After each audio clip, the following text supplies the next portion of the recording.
श्री नरसिंह पुराण के 65वें अध्याय में भगवत संबंधी तीर्थ और उन तीर्थों से संबंध रखने वाले भगवान जी के नाम। भरद्वाज जी बोले, सूत जी, अब मैं आपसे भगवान विष्णु के गुप्त तीर्थों का और उन तीर्थों से संबंध रखने वाले भगवान जी के गुप्त नामों का वर्णन सुनना चाहता हूँ। कृपया आप उन पाप नाशक नामों का मेरे समक्ष वर्णन कीजिए।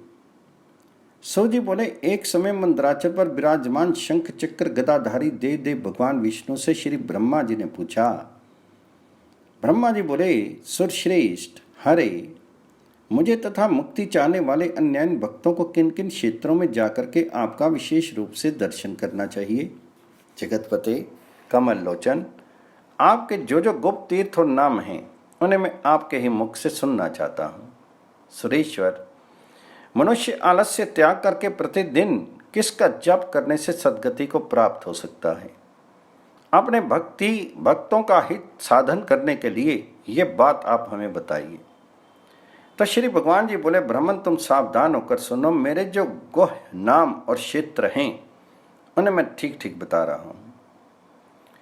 कोकामुख क्षेत्र में मेरे वरा रूप का, मंदराचल पर्वत पर मधुसूदन का, कपिल द्वीप में अनंत का, प्रभास क्षेत्र में सूर्यनंदन का, माल्योद्यान तीर्थ में भगवान वैकुंठ का, महेंद्र पर्वत पर राजकुमार का, ऋषभ तीर्थ में महाविष्णु का, द्वारका में भोपाल श्री कृष्ण का, पांडु सहे में पर्वत पर देवेश का, वसुरूढ़ तीर्थ में जगतपति का, वल्लीवट में महायोग का, चित्रकूट में राजा राम का, नमीश्वरन में पीताम्बर का, गवों के विचरने के स्थान व्रज में हरि का,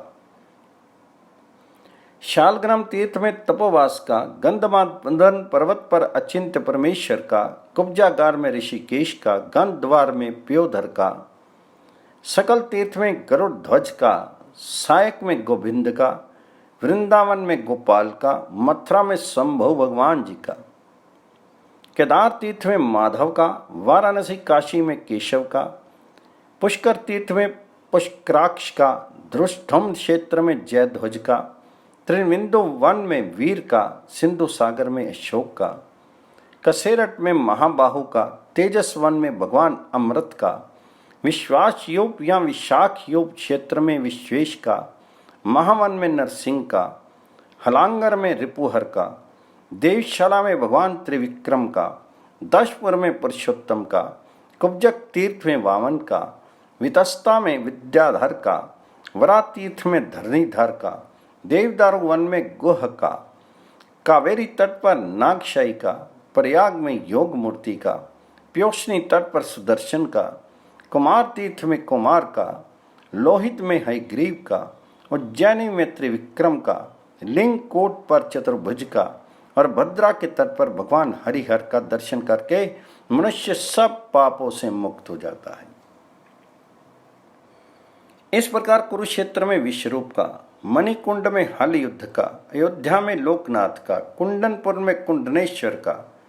भंडार में वासुदेव का, चक्र तीर्थ में सुदर्शन का, आड्य तीर्थ में विष्णुपद का, शुकर क्षेत्र में भगवान शुकर का, मानस तीर्थ में ब्रह्मेश का, दंडक तीर्थ में श्यामलका का, त्रिकूट पर्वत पर नागमोक्ष का, मेरु के शिखर पर भास्कर का, पुण्य भद्रा के तट पर विरज का, केरल तीर्थ में बाल रूप भगवान का, विपाशा के तट पर भगवान यशस्सर का, महिष्मतीपुरी में हुताशन का, क्षीर सागर में भगवान पद्मनाभ का, विमल तीर्थ में सनातन का, शिव नदी के तट पर भगवान शिव का, गया में गदाधर का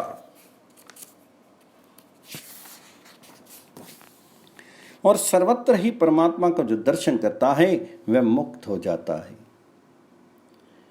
ब्रह्मा जी, ये 68 नाम हमने तुम्हें बताए तथा विशेषता गुप्त तीर्थों का भी वर्णन किया।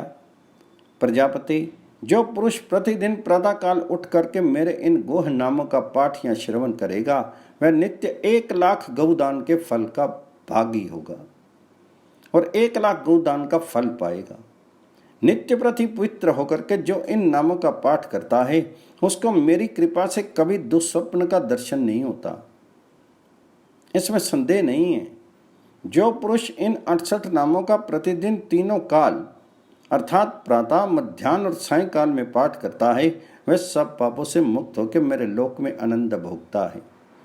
सभी मनुष्य और विशेषता वैष्णव को चाहिए कि यथाशक्ति पूर्वक तीर्थों का दर्शन करे। जो लोग ऐसा करते हैं उन्हें मैं मुक्ति देता हूँ।